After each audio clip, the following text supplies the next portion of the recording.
Funhidai, ngunit nagpadala siya ng isang malaking truck upang durugin ang maliit na batang babae na nabubuhay pa sa lupa. Sa hindi inaasahang pagkakataon, mabilis na lumitaw ang isang lalaki at ginamit ang isang kamay para pigilan siya, saka siya tumalikod at sinuntok ang lahat ng mga tulisan. Pagkakita nito ay agad na niyakap ni Funhidai ang dalaga at tinangka itong patayin. Mabuti na lang at mabilis itong nahuli ng lalaki, ngunit nang mailigtas siya ay tinawag siyang ama ng dalaga. Medyo nataranta ang lalaki. Hanggang sa nakita niya ang litrato sa kanyang kamay, ay malinaw niyang naunawaan na ito ang kanyang anak na babae na nawala sa loob ng maraming taon.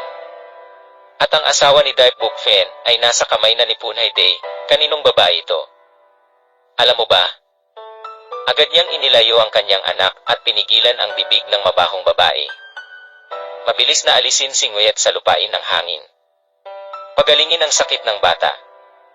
At hindi na babalik pa.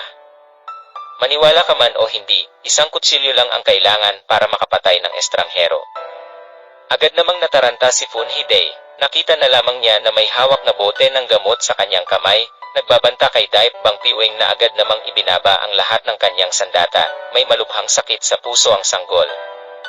Kung hindi niya makuha ang tanging espesyal na gamot sa mundo, makalipas ang 3 araw ay magkakasakit siya, mamamatay. Para sa kaligtasan ng kanyang anak, walang ibang magagawa si Daip, kundi ikompromiso at itapon ang lahat ng kanyang armas. Ngunit sinira ni Funhidai ang kanyang pangako, at hiniling sa kanya na lumuhod at humingi ng tawad sa kanya bago siya umalis.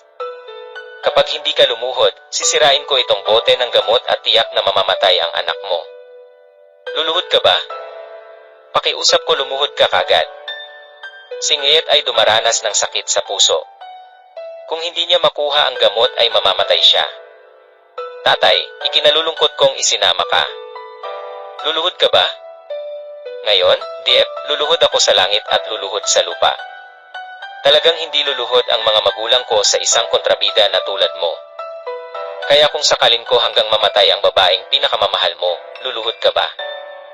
Kung hindi mo binitawan ang troong Tiyuvu, pagsisisihan mo ang iyong mga aksyon ngayon, haha. Kapag hawak mo ang iyong anak na babae at ang kanyang katawan, gusto kong makita kung sino ang nagsisisi. Kaya't gawin natin ito, ngayon ay sumunod ka, manatili ka sa tabi ko, at aliwin mo ako, baka kapag masaya ako ay isipin kong bigyan ka ng panlunas. Kung maglakas loob kang hawakan ang isang buhok ng troong Tiyuvu, gigilingin ko ang iyong mga ngipin. Alam mo bang nasa kamay ko siya ngayon? Kulang na lang pisilin ko lang ito at masisira ang magandang swan neck nito. Sige, bilisan mo. Huwag mo akong alalahanin. 3 taon na, mayabang at mayabang ka pa rin. Sa tingin mo ba ay hindi mahalaga ang buhay ng iyong anak? Bilisan mo at umalis, huwag kang mag-alala sa akin. Tatay, takot si Nguyet, hindi ko na kailangan ng gamot, iligtas mo ako agad. Huwag kang matakot kapag nandito ka. Kung wala kang bote ng gamot na iyan, maaari mo pa akong iligtas, ano ang iyong sasabihin. May mga taong talagang mayabang, at hindi alam kung ano ang langit, ang kanilang magandang anak, ay malapit nang mamatay sa iyong mga kamay. Alam mo ba kung paano nabuhay ang iyong anak na babae, at ang iyong asawa sa nakalipas na 3 taon? Nag-scavenge sila para sa pagkain, umiinom ng tubig ulan, nakatira sa mga septic tank. Ngayon ano ang maaari mong gawin? Itago lamang ito, ngunit ito ay tiyak na bumagsak sa pagdurusa ng walang hanggang pagtigil. Kaya't agad na nagdesisyon si Funhidai Baoan, dahil isa lang sa mga ina at anak ang mailigtas niya.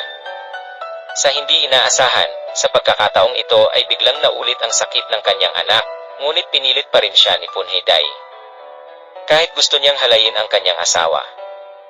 Nang makitang galit na galit si Diep na namumula ang kanyang mukha, lumipat siya sa harapan ng Funhidai, kasing bilis ng kidlat, at tumayo doon. Bakit? Ang Diablo at ang Diyos ng digmaan ay pareho. Mabilis na tawagan ang mga tao ni Hienmon para himukin siya.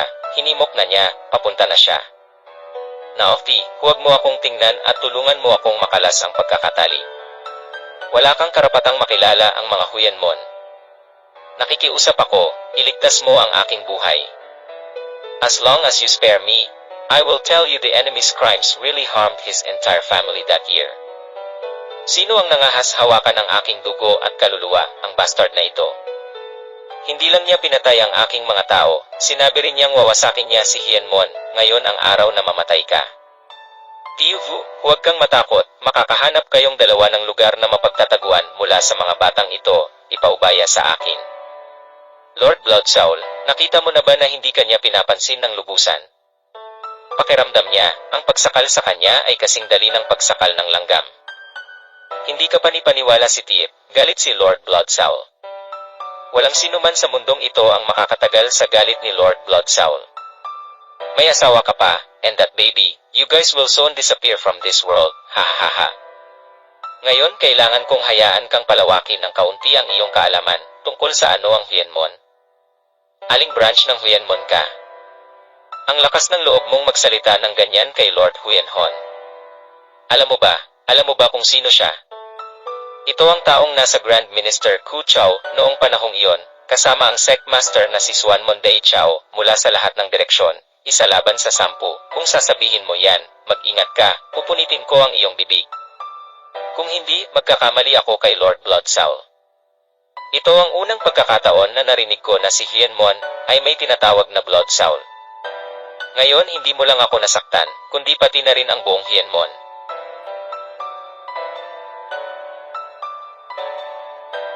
Ang bawat karakter sa Huyenmon ay maaaring magpasuri sa iyo ng daan-daang beses. Gusto mong makita kung gaano kalakas ang mga tao ng Huyenmon. Kung hindi mo alam ang sarili mong lakas, paano ka magiging ganito? Malakas talaga si Dad Dive, isa kang walang hiyang kontrabida, pero gumamit ka ng dirty tricks para maglunsad ng surprise attack. Itutuloy mo ba ang isang paraan ko? Mamaya, kung maglakas loob kang magpanggap na dayain ako sa ngalan ng mistisismo, gagawin kitang multo, dahil lang sa ginamit mo ang ilan sa mga pandaraya na iyon. Ang Lord Bloodsaul ay tiyak na maaaring putulin ka sa 100 mga imahe. Sa oras na ito, agad na kinuha ng may akda ang kanyang telepono at bumulong sa amo ni Hienmon, na nagsasabi na may isang taong hindi lamang nagbabalak na saktan siya, ngunit hindi rin naglagay kay Huyenmon sa kanyang mga mata. Sir, kailangan kong pumunta doon para turuan ng leksyon ang Deep Book Fee. Pero natatakot ako na kahit namatay siya, ay hindi niya alam na ang lalaking binanggit niya ay babaeng subordinate lang ni Diep Bathin. Ngayon ay papalitan ko si Tuan An, at harapin muna kita, na sinasabing hiniram niya ang pangalan ni Huyenmon para gumawa ng napakaraming masamang bagay, at pagkatapos ay patayin siya, maglakas loob kang ilagay sa akin, hintayin na dumating si Tuan An, at tingnan na siya ay tadtarin mga tao sa tambak na karne. Hindi masama Amarhang. Please relax lang. Marunong ka bang magsulat? Marunong isulat ang lahat ng masasamang kwento na hiniram niya sa mga mystical na relihiyon. Ipahayag mo sa lahat, saka kapag nalaman kong ginamit mo ang pangalan ng okulto para gumawa ulit ng masama, gilingin kita ng puder, huwag kang maglakas loob na ulitin, papel at panulat ang lakas ng loob na hawakan ang katawan ko, hindi. Magtaka kung bakit siya naririto, Master Ying. Siniraan siya ng taong iyon at kinuha ang kontrol sa distrito. Aalisin din daw niya ang mistisismong ito. Dapat patayin mo siya agad, hindi ako sigurado na mali ka, basura lang siya. Huwag hayaang lokohin ka niya, buksan mo ang mga mata ng iyong aso at makakita ng malinaw. Lord Deep, ang taong ito ay isang maliit na taong tulad mo na kayang masaktan. Nawala na kita. Pero nakikita mong sugat ang buong katawan ko. Hindi talaga ako lalaban, kung gusto mo pang mabuhay ng 1 minuto, lumuhod ka agad at humingi ng tawad. Loyal ako sa'yo, lagi akong mabait sa'yo. Isa kang ignorante at tanga na tao.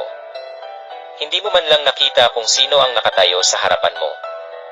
Ilang araw na ang nakalipas, ginamit mo siya pansamantala dahil parang pamilyar siya sa iyo tungkol sa lugar na ito. Ngayon ay parang mawawala na siya ng tuluyan, kaya itinikom ko ang aking bibig. Alamin kaagad ang lahat ng kasalanang nagawa mo at ibigay ang mga ito kay Daan para maisulat niya ang mga ito para sa akin. Kung may mga pagkukulang, nalantad na sana namin, tapos biglang tumawag ang nanay ng bata na pumayag daw talaga ang tatay niya na bayaran ang pagpapagamot sa dalaga.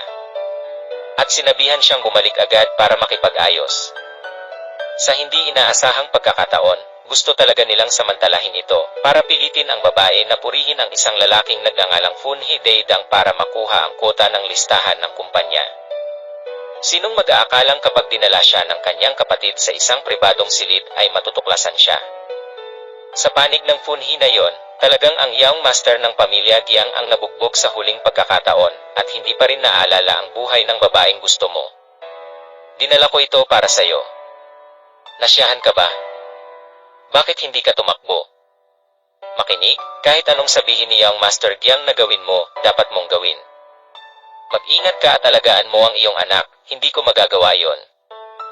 Hey little beauty, natatakot ka ba? Ama, mangyaring mabilis na iligtas ang aking ina. Giang condolences, nakikiusap ako, mababa ang status ko. Hindi kita madudumihan. Sa tingin mo ba ay mapoprotektahan ka talaga ng basura? Sabi ko na nga ba, the last time na nanalo siya, puro swerte, walang babaeng makakatakas. Ang pag-alis kay Tay Giang, lahat ay akin. I give you one last chance to be BYMY side. I will protect you, para makakain ka ng maayos at maging masaya nang hindi na kailangang mag-alala tungkol sa kahit ano. At wala nang nangahas na guluhin ka. Magsalita ka ng maayos kay Coco, hindi mo ba naiintindihan? Kung hindi ka uminom ng alak, ngunit gusto mong uminom ng alak bilang parusa, tingnan natin kung paano kita haharapin.